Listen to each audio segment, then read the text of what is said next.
کی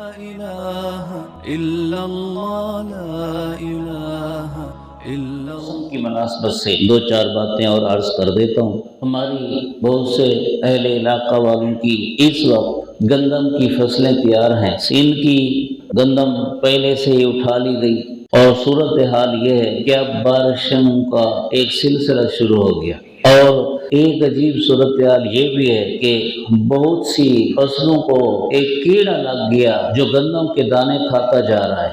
اس میں کئی باتیں سوچنے کی ہیں۔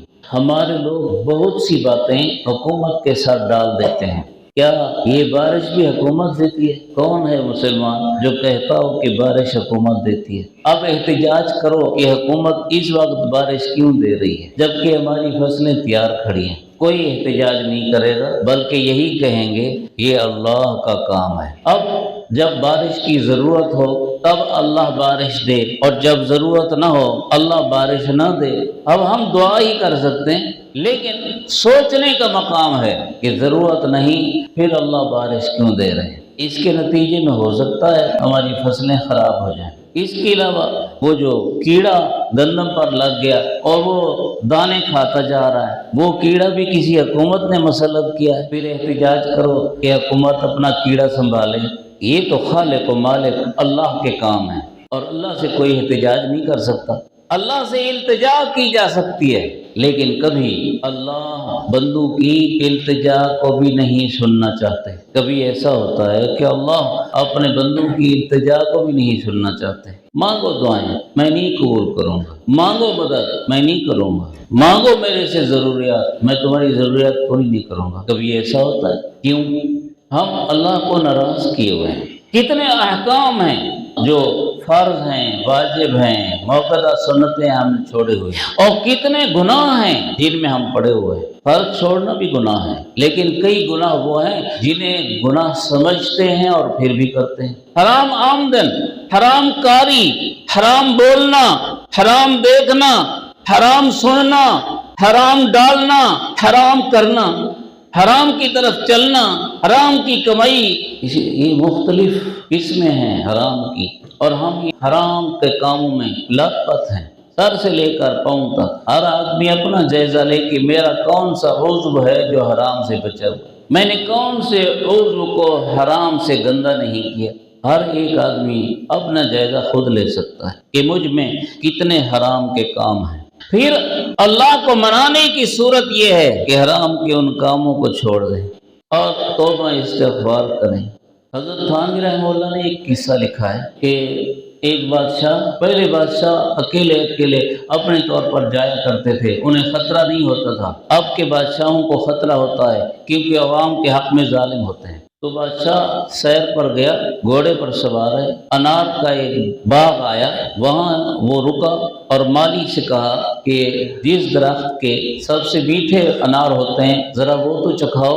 وہ لے آیا، اس نے کھایا تو بہت میٹھا لگا، تو دل میں نیت خراب ہوئی کہ یہ باغ اسے لینا چاہیے یا اس باغ پر ظالمانہ ٹیکس لگانا چاہیے، باغ والا بڑا عیش کر رہا ہے۔ تو اس نے یہ بدنیتی کی اور پھر کہا اچھا ایک پھل اور توڑو۔ وہ دوسرا پھل توڑ کے آیا تو وہ انار کھٹا سا تھا۔ اس نے پوچھا کہ یہ کہاں سے توڑا ہے؟ اسی درخت سے جسے پہلا توڑا۔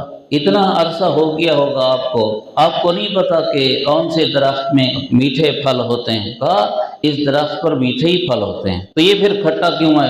کہا لگتا ہے کہ بادشاہ کی نیت خراب ہو گئی۔ تو بادشاہ تو وہی تھا، دل میں نیت کو ٹھیک کیا۔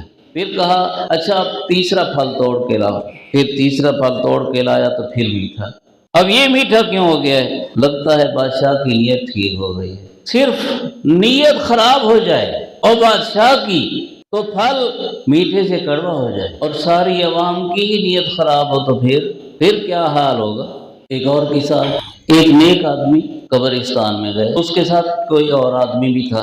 تو ایک قبر سے جیسے جانور ہڈیاں توڑ رہا ہو، آواز آ رہی تھی ٹک ٹک کی، جیسے ہڈیاں توڑ رہا ہو۔ وہ قبر پھر تھوڑا سا کھلی ہوئی تھی، جانور نظر آ گیا، ایسے بڑے سے چوہے جیسا نظر آ گیا۔ تو دوسرے نے کہا کہ میں اس کو مارتا ہوں۔ اس نیک آدمی نے کہا کہ نہیں، مارو نہیں، اس کا علاج اس کا مارنا نہیں ہے۔ کیا کریں گے؟ تھوڑا صبر کرو۔ اس نے کچھ کلمات پڑھے، ذکر، تلاوت وغیرہ، پھر اس میت کو ایصال ثواب کیا، تو اگر وہ اتنا تھا تو اتنا ہو گیا، وہ جو چوہے جیسا جانور تھا اتنا تھا تو وہ اتنا ہو گیا، پھر مزید ایصال ثواب کیا، وہ سے چھوٹا ہو گیا، پھر مزید ایصال ثواب کیا، وہ سے چھوٹا ہو گیا، ایصال ثواب کرتے کرتے وہ جانور ختم ہو گیا، وہ جو کاٹنے والا جانور تھا ختم ہو گیا۔ اب اسے کیا سمجھ آیا؟ یہ کیڑے ہمارے اعمال ہیں، اور یہ دوسرے طرح کے ہماری فصلوں اور ہماری آمدن کو خراب کرنے والے جتنے حالات ہیں ہمارے اعمال ہیں۔ جن بد اعمال کو ہم نے پالا ہوا ہے ان کو ختم کریں۔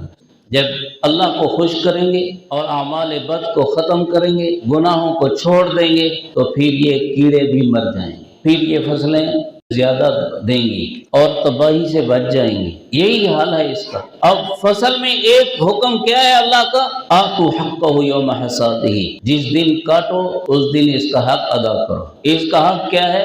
عشر ادا کرنا۔ اب ہمارے بہت سے ہمارے کسان، کاشتکار، ان حالات کی وجہ سے اگر فصل میں نقصان ہوا بھی تو جتنا فصل اٹھائیں گے تو ہمارے کسان کی نیت میں یہ ہے کہ فصل کا نقصان تو پہلے ہو گیا، عشر کیسے ادا کریں گے؟ کہیں گے نہیں ہم عشر نہیں ادا کرتے۔ کیوں؟ اس لیے کہ اللہ نے نقصان تو کر ہی دیا۔ بھئی جو اللہ نے دیا اگر نقصان ہو بھی گیا تو جو اللہ نے دیا اس میں سے ادا کرو۔ نیت یہ ہے ہماری کہ نہیں دیں گے۔ مولوی نے کوئی بیج آ کے ڈالا تھا، مولوی نے کوئی محنت کی تھی کہ ہم مدرسوں والوں کو یہ عشر وغیرہ دیں، مولویوں کو دو، غریبوں کو دو، جو لوگ بیچارے محتاج ہیں، آپ کا پڑوسی ہے، آپ کا رشتہ دار ہے، ان کی فصل ہی نہیں ہے اور وہ ضرورت مند حاجت مند ہے، آپ اس کے ساتھ مدد کرو۔ عشر کا حق ادا کرنے کا ہر بندہ تہیہ کرے، اور پچھلے جتنے سالوں کا عشر نہیں دیا ہے اسے توبہ استغفار کر کے آئندہ کا پکا ارادہ رکھے کہ میں عشر ادا کروں گا۔